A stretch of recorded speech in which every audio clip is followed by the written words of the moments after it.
anche per chi si è innamorato senza capire niente,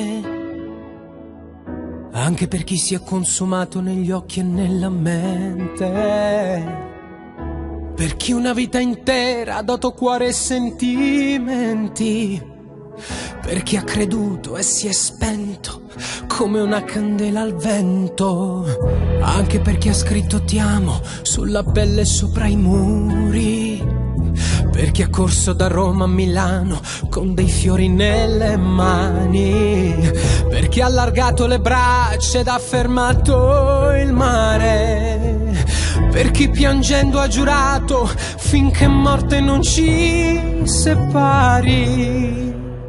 Gli amori finiscono, son bugie sopra il mondo, gli amori ingialliscono come foglie d'autunno. Tu credi che crescano, che 100 anni durino, ma cadono e muoiono e si muore da soli.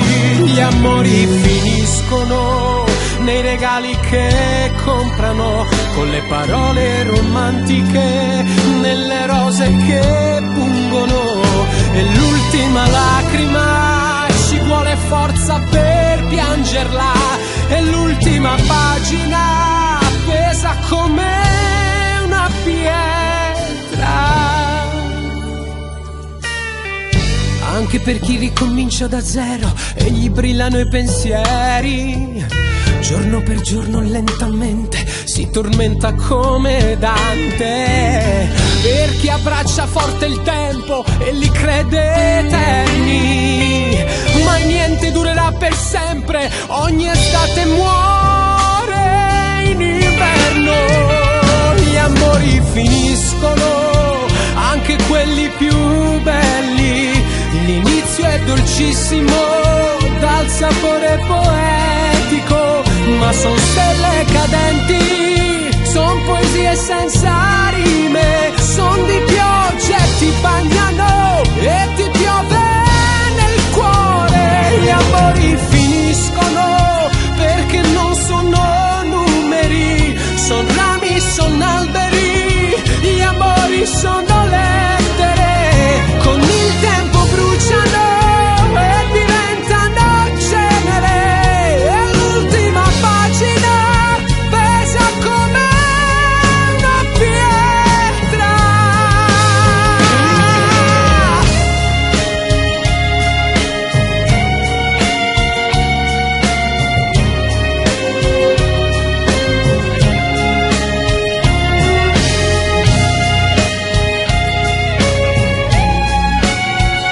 Ma cadono e muoiono e si muore da soli. Gli amori finiscono perché non sono numeri, son rami, son alberi, gli amori sono lettere, con il tempo bruciano e diventano cenere. Gli amori finiscono.